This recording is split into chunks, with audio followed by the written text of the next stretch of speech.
दोस्तों, तुर्की ने फिर एक बार आलम इस्लाम का लीडर खलीफा बनने की कोशिश करी। पाकिस्तान और अफगानिस्तान को बुलाया इस्तांबुल में और बोला, यार तुम लोग क्यों लड़ रहे हो? लड़ाई वड़ाई बंद करो यार, ये कोई बात होती है? और दोस्तों, इतना समझाया कि नेगोशिएशंस टूट गए। पाकिस्तान और तालिबानी रिजीम के दरमियान होने वाला मुज़ाकरात का तीसरा दौर बेनतीजा खत्म हुआ है। और अब ये है कि जब आप नेगोशिएशन पर बैठते हैं तो फिर आपने अपनी थ्रेशोल्ड भी बतानी होती है और कॉन्सिक्वेंसेस भी बताने होते हैं to have the better position for bargaining. हमेशा से कहते रहे और अभी भी हम चाहते हैं कि बातचीत ही, क्योंकि अगर बातचीत नहीं होगी तो लड़ाई होगी, और लड़ाई जब होती है तो दोनों तरफ से नुकसान होता है। तो हम तो पहली प्रायोरिटी तो हमारी यही होनी चाहिए कि हम इसको मुज़ाकरात के जरिए हल करें। अच्छा, नेगोशिएशन टूटने थे क्योंकि कुछ हफ्ते पहले ये लोग कतर में मिले थे। दोहा के अंदर पाकिस्तान और अफगानिस्तान दोनों के दोनों मिले, इनके लोग आपस में मिले और वहां पे क्या हुआ? हाँ, नहीं लड़ेंगे, फिर अटैक।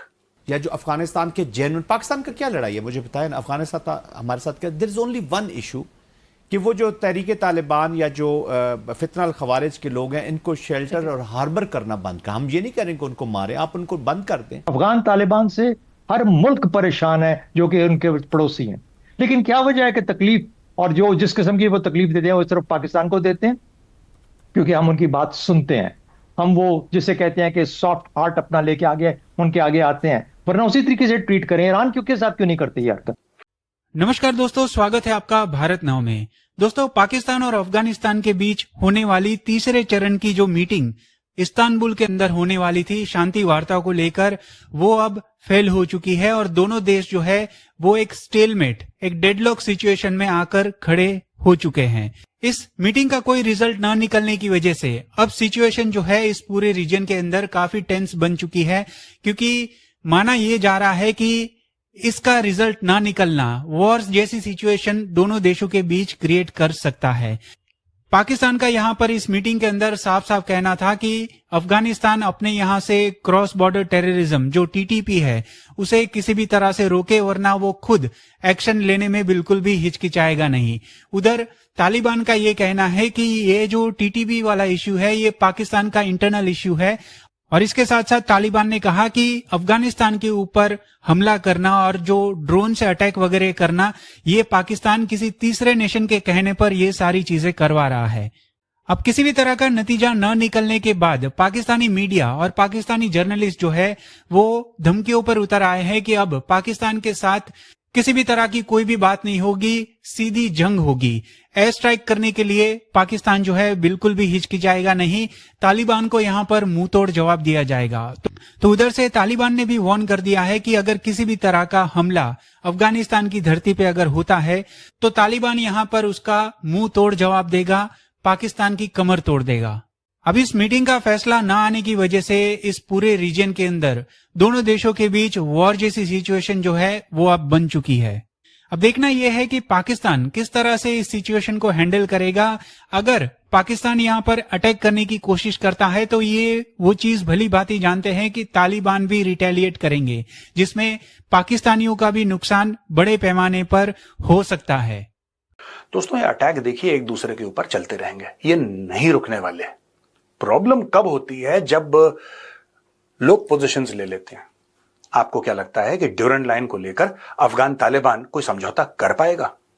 या फिर पाकिस्तान ड्यूरेंट लाइन को लेकर कि ड्यूरेंट लाइन यही है, इंटरनेशनल बॉर्डर है, हाँ अब हम इसको नहीं मानते, क्या पाकिस्तान ऐसा कर सकता है? यह हो ही नहीं सकता। तहरीक तालिबान को लीवरेज के तौर पे रखने जाते हैं पाकिस्तान के ऊपर, और अपनी जो प्रॉक्सी फ्रेंड है नया, उसके वजह से एक जमाने में हमने बड़े प्रॉक्सीज पाले थे, हमें भी एहसास हो गया था कि एक पॉइंट से आगे प्रॉक्सीज लायबिलिटी बन जाते हैं। पाकिस्तान एयरफोर्स को ऑर्डर्स दे दिए गए हैं टारगेट्स लॉक करने के, और कुछ बहुत बड़े इकदामात पाकिस्तान करने जा रहा है, एक फुल फ्लेज वॉर। और इस वक्त क्या क्या ऑप्शन ज़ेरे गौर हैं और पाकिस्तान के पास इंटेलिजेंस रिपोर्ट्स क्या मौसूल हुई हैं, और किस तरह से भारत तो अपनी टाइमिंग पर तालिबानी रिजीम को इस्तेमाल करने का मंसूबा बनाकर बैठा है, लेकिन पाकिस्तान शायद इस टू फ्रंट वॉर की नौबत ना आने दे।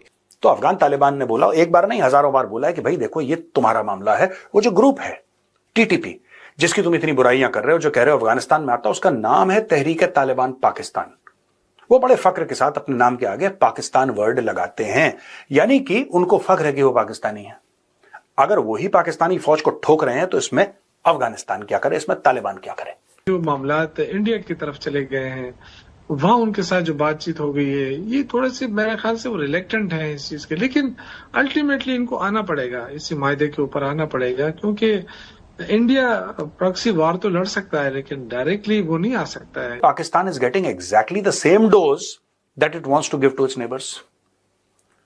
आपने अटैक करवाया, मैं ये नहीं कह रहा यहां पे कि तालिबान ने अटैक कराया है, पर मैं ये कह रहा हूं कि कोई ना कोई तो अफगानिस्तान से आता जाता होगा, क्योंकि भारत के अंदर भी तो लोग आते जाते हैं। भारत क्या कह रहा है पाकिस्तान को?